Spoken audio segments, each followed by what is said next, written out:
Welcome. This podcast is created to explore the many different ways people move through our world. By listening to one another, I hope we can build more awareness, empathy, and understanding. The goal is not to define anyone by a label, but to learn from real experiences so that we can design homes, workplaces, technology, services, and communities that work better for more people.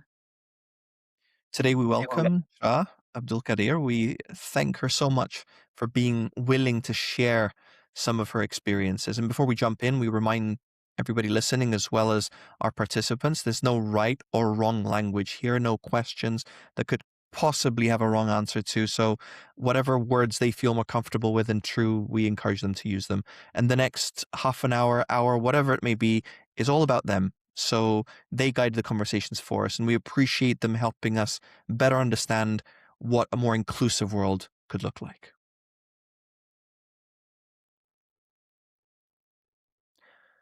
Hello, Chra. It's lovely to have you here with us today. So do you want to start off by introducing us and telling us a little bit about you, a little bit about your background, a little bit about your disability, how it came about, and a little bit of a story. So it's over to you. Yes. Hi, everyone. My name is Chra, and I am originally from Iraq, but I'm a minority in Iraq. So I'm Kurdish. I live in the northern area of Iraq. I am disabled. I was born with a disability, so it didn't happen over time. I was born with it and sort of has become part of me and part of my life. And it is physical disability. It is not cognitive, not that I am aware of, not been diagnosed with any cognitive disability so far. But it has been physical. And my journey has been like a roller coaster from my childhood experience in Iraq, educational experience, socializing to entertainment. And then it changed a lot in the UK. When I came to the UK, a lot of things surprised me for the better. But there were a lot of limitations. Limitations were a little bit different in the UK, but there were still quite a lot of limitations in the UK as well.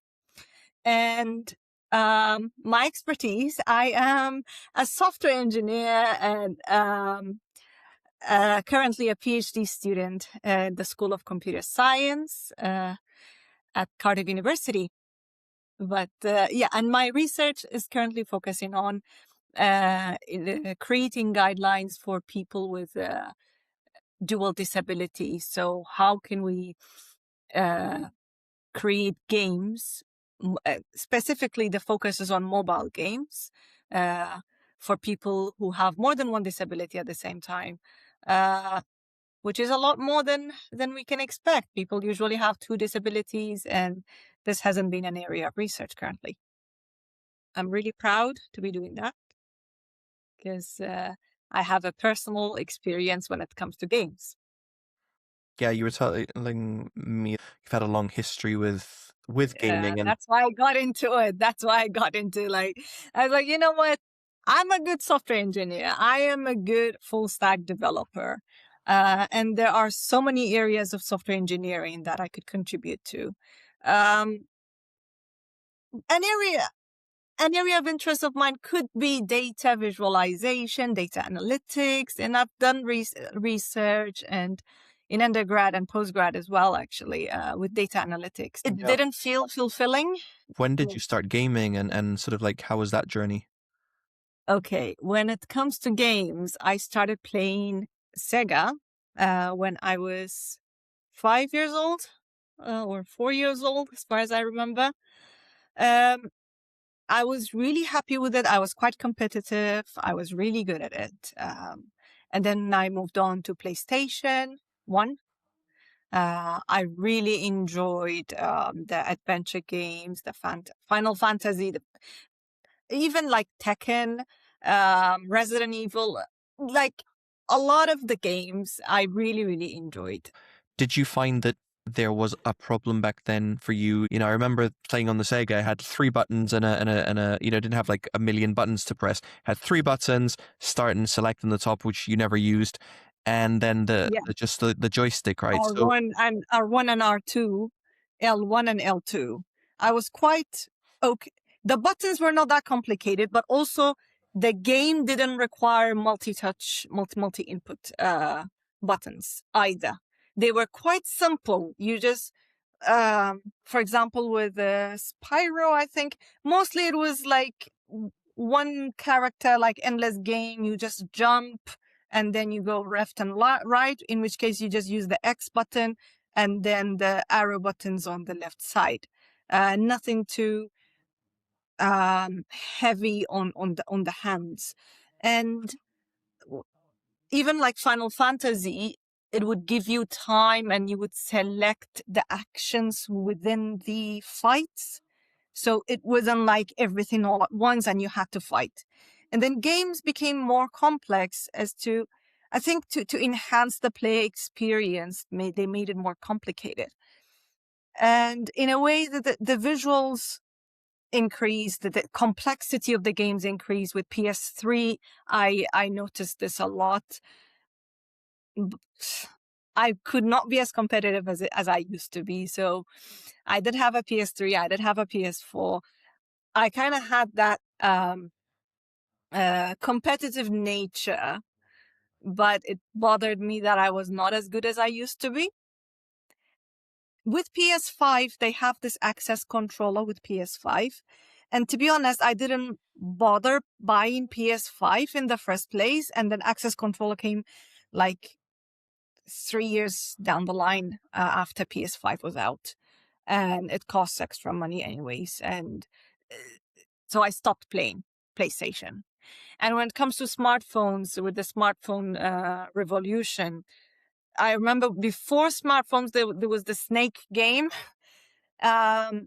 which was only the arrows and was like one. I spent one hours hand. on that game, yeah.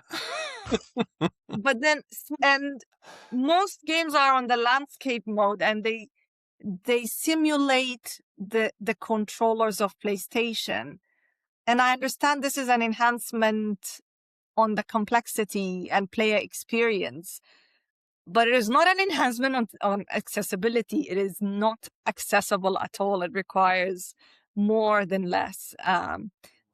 Thankfully, I don't have cognitive disability, but I'm assuming that a lot of people with cognitive disabilities would have difficulties in such games as well. So I never was able to play on my smartphone, even though I bought a smartphone quite a while ago. No, cannot play games on it. These piano games, they have really, really interesting games that I cannot play. So in a way, a lot of research is done on accessibility, and I'm quite happy about it. But I'm not sure whether much has been actually implemented. And it is a problem within the software engineering community, because I was a software engineer as well. A lot of software engineers are not aware of accessibility guidelines, and companies don't enforce it. I know in my previous employer, they were not enforcing it on the software engineers to make things accessible. They just wanted things done. And thankfully, I was aware of, and some universities don't even teach accessibility. So many of the software engineers were not aware of accessibility. So I know in one of the other teams, they had to, it was a customer-facing application. After 1 year of development, they had to hire a different company to implement accessibility as an add-on feature, and which delayed the application release. They were forced to by somebody, or they decided that they were forced to because of the UK accessibility guidelines. They were not aware of. Even the project manager was not aware of it. Who came and said, right, we need to have it accessible, and that's the law? I am not sure, but I remember they mentioned UK accessibility guidelines, and for that reason, we have to hire another company to kind of embed these accessibility features into the game, into the application. And I was surprised when they said that, and it was too late. It was a different team, so I didn't have much communication with them. I was quite surprised when they said that, because it's not hard to implement accessibility when you develop software. But I've seen it in real life. It actually costs a lot if you don't embed it, and then later on try and change the code. If you design with accessibility from the start, it is so much easier and more effective, and then you don't get any of those nasty surprises a year after development. That's a huge investment from that organization into that application before saying, oh, and it's really difficult then to retrospectively fix that. So I think part of the reasons that these new games, they are focused on visuals, they are focused on controller complexities without much focus on enhancing accessibility. And PlayStation and Xbox and all these like big major organizations, they are trying to embed accessibility now. And they have a lot of guidelines. They've done a great job, but I think because their the initial release did not have much accessibility, they're trying to embed these things in it. And I still personally, for me, I still find some games inaccessible, even though they claim that they have a lot of accessibility features. I still don't enjoy it. I still cannot play them the way I'm supposed to. So I think the major reasons because they did not have accessibility in mind before, and they are trying so hard to kind of fix it. I appreciate the effort, but it's going to be a long way till we move back, because the game's design, the game is not designed to be accessible that much. The way that the fighting works, it requires multi-touch and L1 and L2 and R1. Like, it requires that, and there is no way around it. You can change the controller input from left hand to right hand and try to kind of minimize it, but there's no way around it because it's not born accessible. That's why I think that's the issue. And yeah, it's fascinating to me that it feels like we've gone backwards. You talked about those kind of early Sega and PlayStation 1. It feels like we've gone backwards with that. I understand accessibility was never in my mind. Like, not being able to play the game was, I managed quite well and I was quite competitive, but it's not the case nowadays. And in many ways, it feels worse that you were able to, and now you're less able to do the thing that you love and enjoy, and you clearly are passionate about. I think this is because, again, the focus on improvement was not accessibility first, or along with everything else. It was just development in terms of game complexity, fights, characters, narratives. Yeah. They're perfect in this. And accessibility kind of fell behind. Now they're trying to add it as an add-on, which I'm not gonna judge. Okay, I'm not here to judge, but it's quite clear. Do you think even with the controllers that you mentioned now, it's still not feasible? So if you were to get a PS5 now and get the specialized controller, do you think? I have not tried the access controller because I don't have a PS5. I completely, after PS4, I avoided purchasing PS5. I wanted to purchase it, but then when I realized the type of games and everything, I kind of avoided purchasing it. So I have not tried access controller. I'm sure they've had playtesters and disabled users testing the access controllers, and it has passed accessibility stage. But I really personally haven't tried it. Tell us about your research. This has obviously led into your academic career as well. So tell us about that. Oh, so my research, basically, I had some experience, a lot of experience with consoles, but zero experience with smartphones. smartphone games. And I realized this is an area of research, and a lot of research is done around singular, isolated disabilities, whereas disabilities could be a lot more complex than one isolated disability. So that's why I am trying to focus on more than one disability at a time. So, and I'm currently focusing on physical disabilities. For example, my first user study is targeting users with vision and dexterity impairments. And another problem with current research, unfortunately, is that they don't evaluate entertainment. They don't evaluate the player experience. They say the main claim is that we target these disabilities.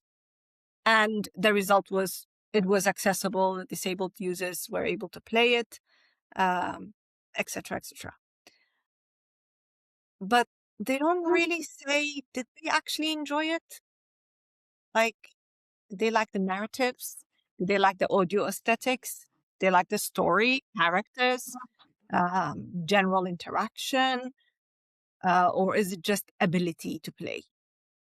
So I've noticed a little bit of like the entertainment is a bit neglected when it comes to research in accessibility. So that's where my research comes in.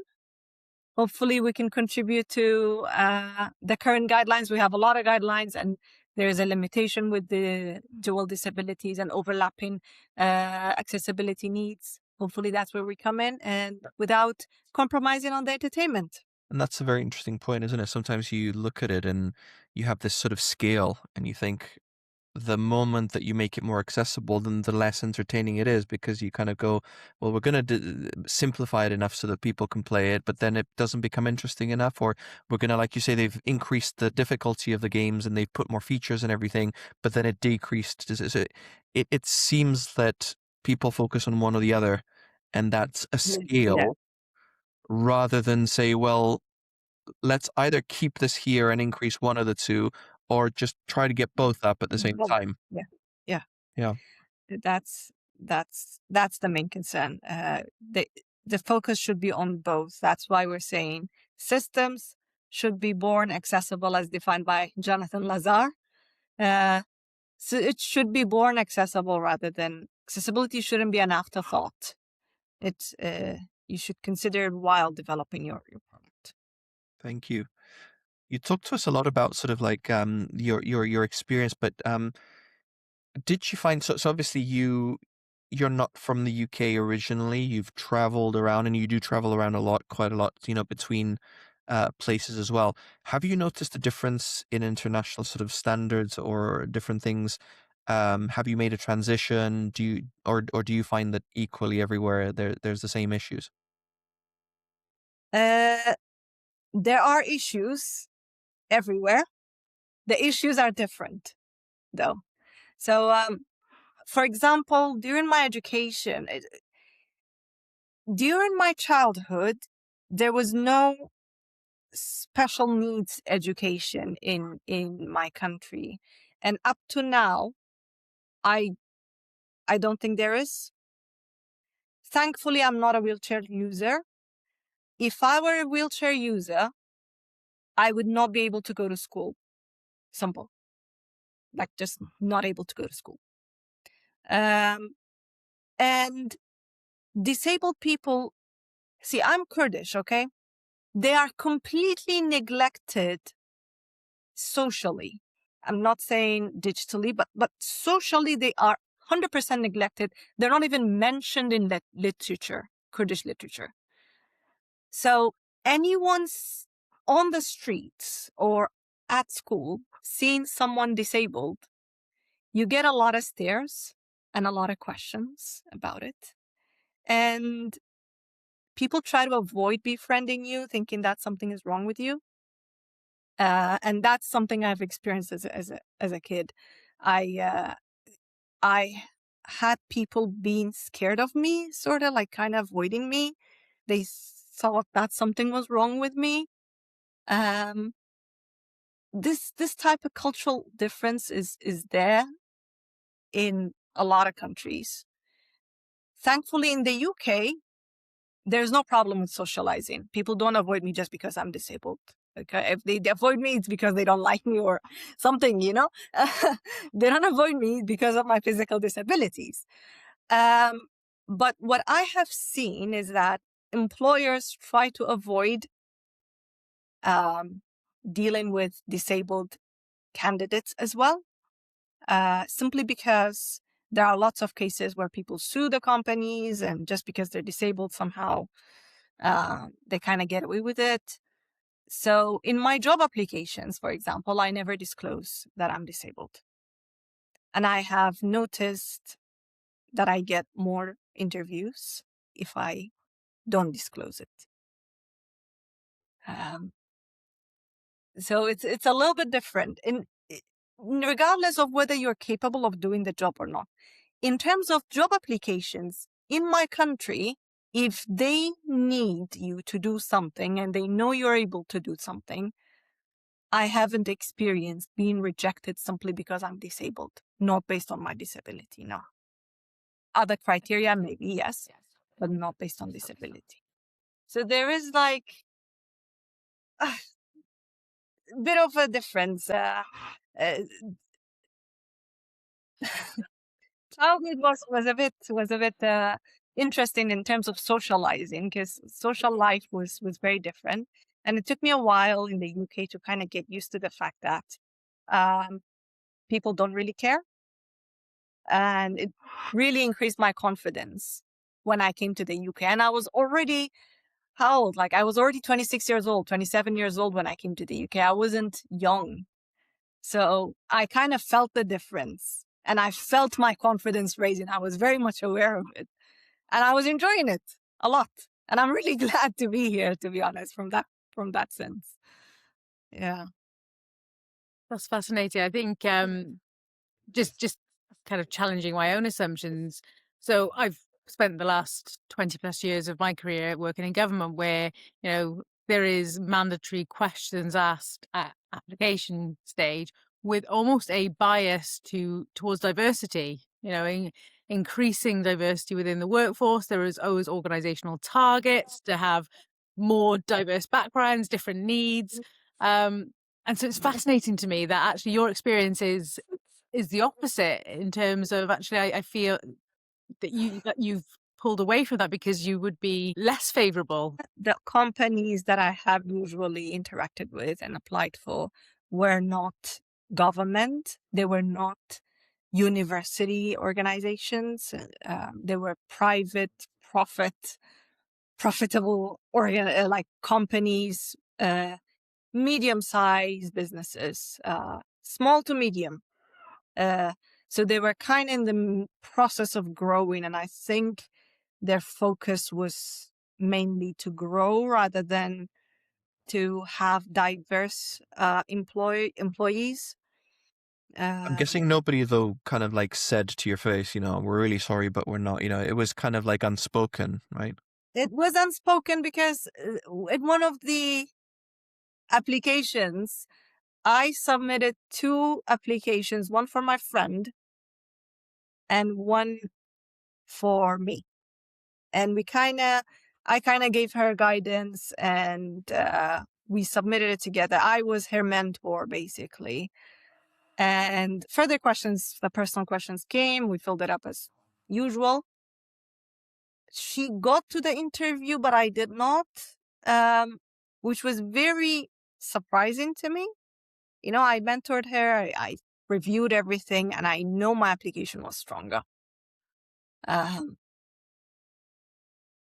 And yeah, I've no idea why I did not get it and why she got it. But I have noticed, you know, since then that was my wake up moment, and since then I stopped disclosing everything, and I have managed to get through interviews a lot more. That is both surprising and worrying, to say the least, because and what was also surprising is what you said, back home, if they know that because you said there was a bias, when you were growing up, there was a bias if people sort of like treated you differently because of that and actually thought something was wrong with you. And it was very strong. But then sort of like all of a sudden it's like, oh no, this person can do it. We'll hire them. I don't think in my country there isn't much regulation around. I cannot sue the companies and say that I'm disabled. People don't care, especially the judges and the legal system. They do not prioritize disabled people at all. They don't. It's just the same. They are treated. You cannot say, okay, I'm disabled and I was. There are no regulations around accessibility and things like that. So maybe that's why they don't care. It's a strong point though, right? Because this is not the first time that I hear, and I'm sure Joanna hears that, people are worried about someone thinking that they've got, well, I'm looking for a word that basically means that, that the companies are a bit worried because they've got this sort of like, a disability that kind of like entitles them perhaps to sort of like to have more of a case in case something happens, if you know what I mean. And I've heard lots actually, in private conversations over drink rather than official. Obviously, a lot of people saying that kind of like they would be worried if they would have somebody who's not performing, but they have some sort of something in their file like that they're worried to do something about it because then they're going to be sued or they're going to bring up the bias, thing that they're being discriminated against. And it's worrying for me because then, actually the opposite of what we want to do is there because you want to give the job, you want to give equal opportunity. It doesn't mean equal opportunity means bias towards anybody. And I think there's almost a fear of having the open conversation. It's an avoidance rather than, if we invited more curiosity. I always see jobs as a bit like dating in terms of, is this going to work for me? Is it going to work for you? It's almost a two-sided thing. And I think there's an opportunity for organizations to be a bit more vulnerable, be a bit more curious and say, do you know what? You've told me something about yourself. Am I going to be able to support you and give you that environment where you can thrive? Or is there going to be something that I can do further and just open that dialogue and that conversation to see people as people and as human beings to then say, is this a sort of a relationship that's going to work for both of us? Be fear though, right, Joanna? Like if somebody goes and says, I want to support you, but let's find something that can work for both of us. But you get into a conversation where you say the wrong word. Or you say, like, we say to participants whenever they come here for this podcast, we say, there is no right or wrong answer. Don't worry about your terminology. Instead, just be open and honest and, this is fine. But in a professional environment where you can actually get legally sort of like in trouble, of course somebody's going to be worried to start an open conversation with an employee or someone. And it's a big problem, right? It's an issue. And Chra's, right, really brought it out. The games that people have to play for this sort of like, on the one hand, you've got a huge advantage. On the one hand, you have a disadvantage. And it's hard to have open conversations when you're scared. And this fear, I think, is the problem, the ultimate sort of, what can we do to solve the fear? I do understand that what the government is trying to do and what everybody's trying to do is to provide enforcements for equal opportunities and equity. Not only equality, but equity. And I understand, like, I'm working on guidelines and I'm pretty sure something is going to go wrong while trying to do the right thing, We're going to try to provide guidelines and then people might misuse it or might see it as a threat or it might backfire. You don't know how people practice it. But I think ultimately is understanding that accessibility is not hard to implement. And awareness is the basics for this because it's not embedded in all educational systems, regardless of your major, whether you're software engineer or anything. I think if people learn it on the go while they're in the job already as part of, let's say, HR, as part of if they're learning it, then it becomes a bit threatening. But if they learn it in a controlled environment in their education as part of the curriculum, or even they get proper trainings, because I know a lot of the companies, especially small and medium-sized companies, they don't provide trainings on inclusion and accessibility and such. So they have fire safety, but they don't have accessibility trainings for new employees. So if you provide these, then you realize it's not scary. It is actually very easy to implement. It's very easy to follow. I need to do literally 10 courses every, like when I started at 5 a year on IT safety, on this and that. And then, but there's no, like, there's unconscious bias training. There's lots of trainings that you do, but there isn't a simple 20-minute video or training that you can do for accessibility, right? It's not a requirement from companies to have this, but it's a requirement to have other things. Disabled people. Yeah, for example, it's a lot of companies promote disabled, like diversity, without awareness on diversity. They think it's basically because it's imposed on them, we need to have it. But that education removes the fear. Being aware of how easy it is to implement in software engineering, for example, what makes an application screen reader friendly is adding alt text to everything and making sure you have the correct tags, which is part of software development anyways.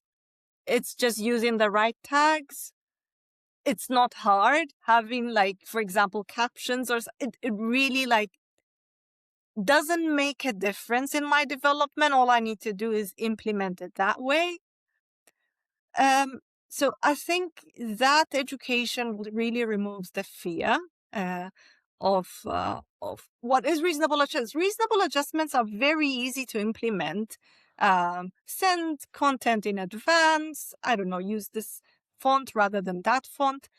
It's fairly straightforward, but it's kind of scary if you don't know it in advance and you hear the word reasonable adjustment. I encountered a lot of bias in terms of making friends, in terms of dealing with my teachers, up to job applications and interviews. And what kept me going was understanding the feedback and trying to learn from it. And the whole world is working. Good news. There is a bit of a good news. The whole world is working on accessibility and trying to make accessibility a requirement and helping disabled people. A lot of research, a lot of industries are looking into it, especially at the modern age, at the current ages.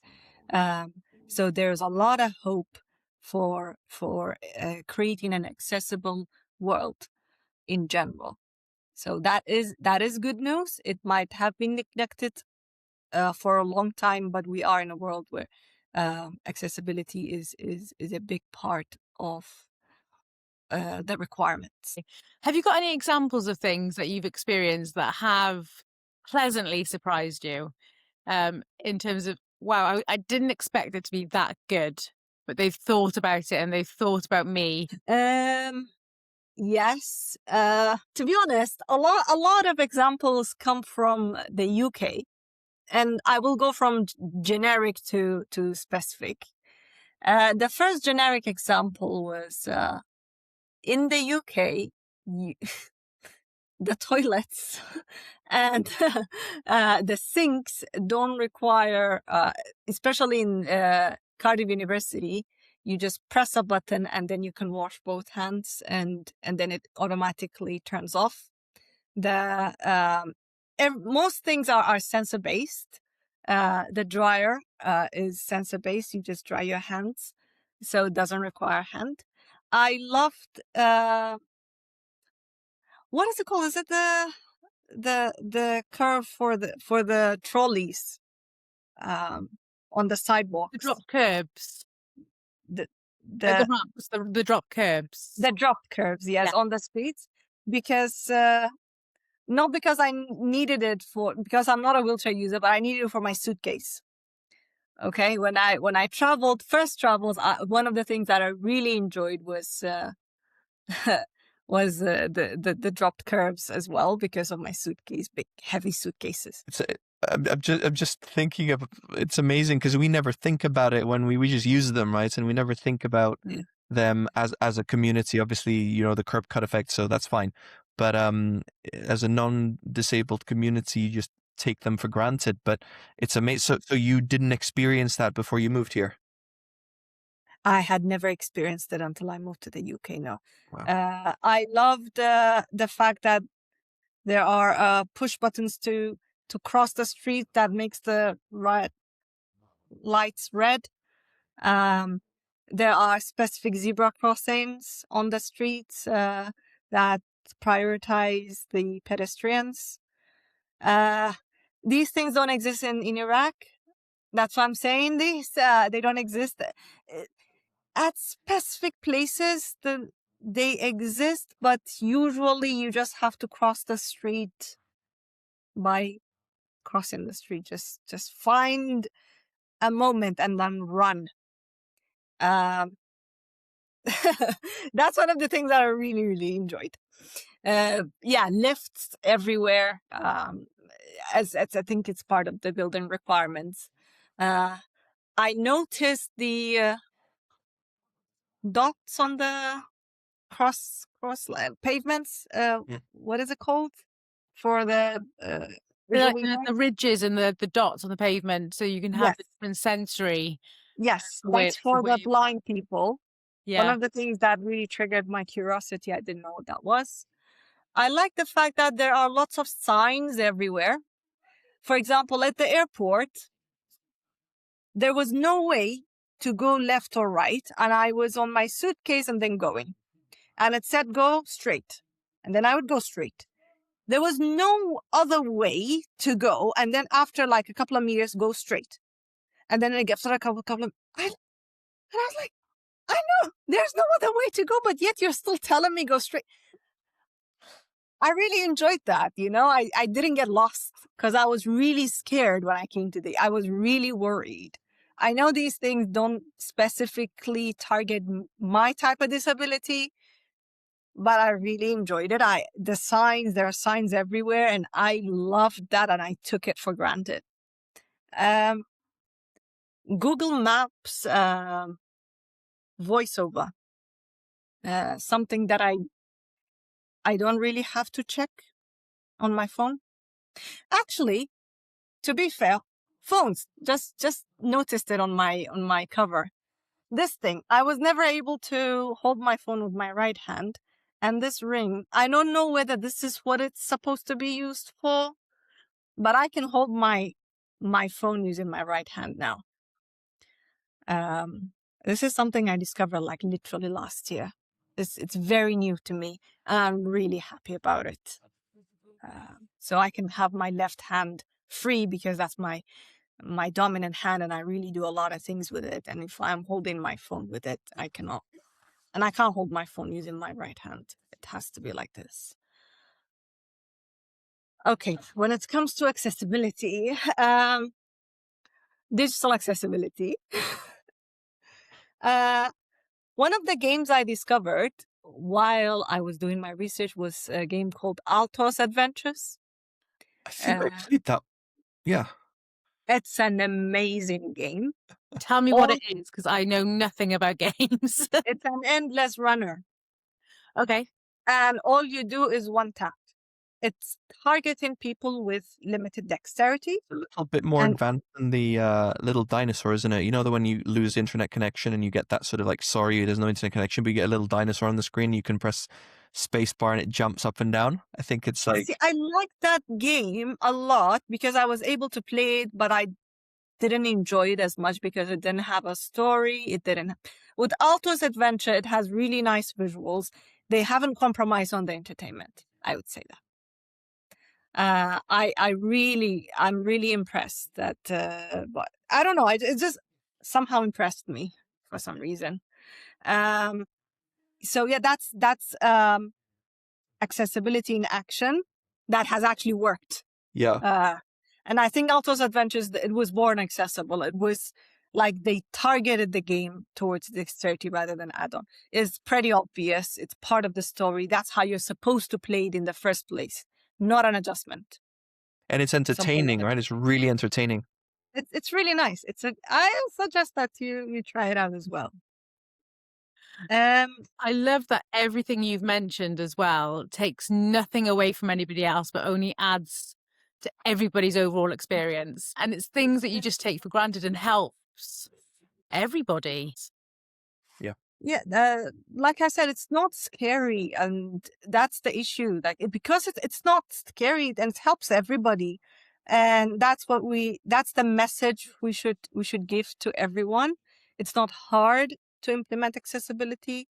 It's not hard to implement reasonable adjustments, and you shouldn't be scared of it. And that awareness is, I think, we're still working on it, but at least in my generation, or the past 5 years graduates, it's a bit missing. But I'm glad to see that education in the UK and even the industry, they are constantly working on creating accessible environment for everybody.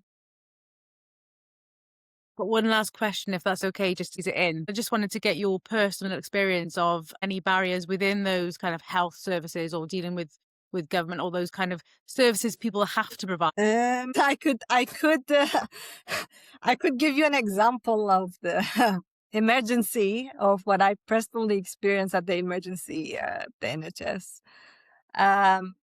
There was a system at the emergency section. There is like a tablet where you have to input your case, and my case, I had a concussion, and I couldn't see I couldn't open my eyes and see the screen and provide my input properly. And the screen went on and on and on and on. There was no voice input. There was no option for help, or I cannot at the moment fill this up.